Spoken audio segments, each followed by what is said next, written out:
آج کی اس ویڈیو میں ہم بات کرنے جا رہے ہیں قادر بخش رند بلوچ کے بارے میں کہ قادر بخش رند بلوچ کا نام کادو مکرانی کیسے پڑا اور کادو مکرانی کون تھا اور انہوں نے اپنی آزادی کی جد و جہد کا آغاز برصغیر پاک و ہند کے کون سے حصے سے شروع کیا۔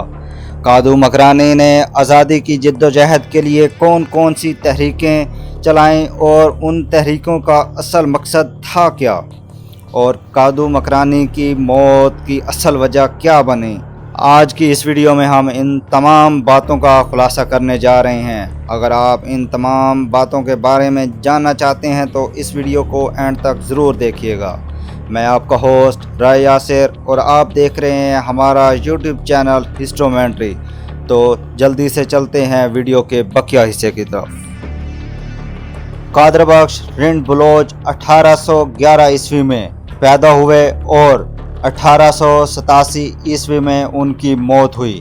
قادر بخش رند بلوچ کو کادو مکرانی بھی کہا جاتا تھا کیونکہ وہ مکران کے ایک بلوچ خاندان سے تعلق رکھتے تھے۔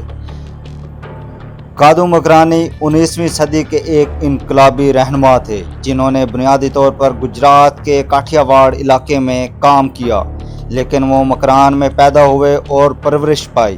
وہ غریب نچلے طبقے کے حقوق کے حق میں گجرات کے اعلیٰ طبقے کی طرف سے برطانوی راج اور حکمرانی کی مخالفت اور مزاحمت کرنے کے لیے مشہور ہیں۔ کادو مکرانی نے اپنے قبیلے کے ساتھ اپنے جائے پیدائش مکران سے گجرات میں جوناگڑھ کے قریب وڈال کی طرف ہجرت کی۔ 19ویں صدی کے وسط کے دوران انہوں نے یہ ہجرت مکمل کی۔ کادو مکرانی اور اس کے قبیلے نے علاقوں اور وسائل کے لیے جنگ لڑی، بدلے میں کاٹھیا واڑ کی شاہی ریاستوں کے حکمرانوں سے خراج وصول کیا۔ اس نے برطانوی نوآبادیاتی حکام کو پریشان کر دیا جنہوں نے اپنے قبیلوں کو غیر مسلح کرنے کی کوشش کی۔ ایک جواز اس وقت دیا گیا جب کادو مکرانی اور اس کے قبیلے نے نوآبادیاتی حکومت کے سماجی کارکنوں کو رجسٹریشن اور مردم شماری کے بہانے گھروں میں داخل ہونے سے انکار کر دیا۔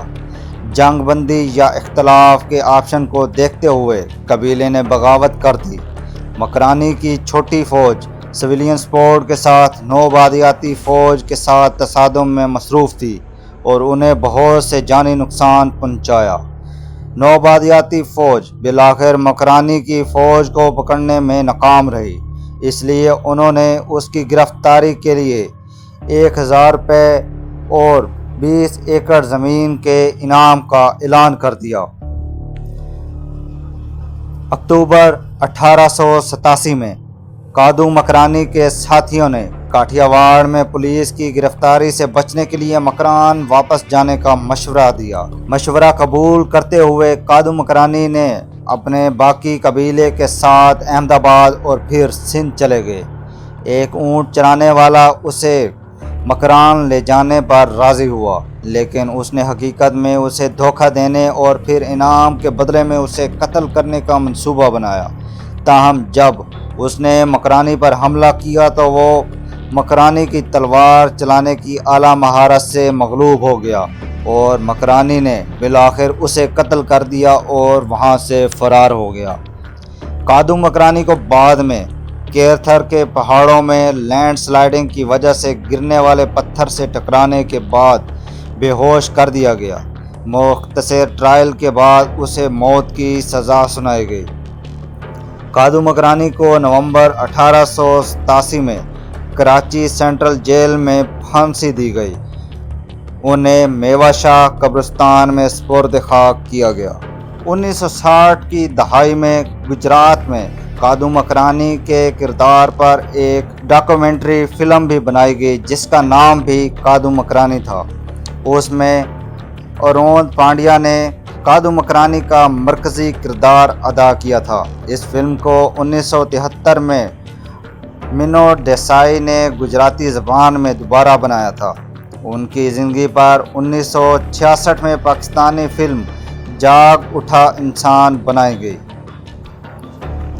یہ تھی کاظم مکرانی کی زندگی کے بارے میں ایک مختصر سی ڈاکومنٹری کہ کاظم مکرانی کون تھے اور کہاں سے انہوں نے آزادی کے لیے جد و جہد کا آغاز کیا اور انہوں نے کون کون سی تحریکیں چلائیں اور ان کا کیا مقصد تھا اور کاظم مکرانی کی آخر میں موت کیسے ہوئی۔ اگر آپ اس طرح کی مزید ہسٹوریکل ڈاکومنٹریز دیکھنا چاہتے ہیں تو ہمارے یوٹیوب چینل ہسٹومنٹری کو سبسکرائب کر لیں اور بیل آئیکن کے بٹن کو پریس کر لیں تاکہ اس طرح کی مزید ہسٹوریکل ڈاکومنٹریز آپ تک پہنچتی رہیں۔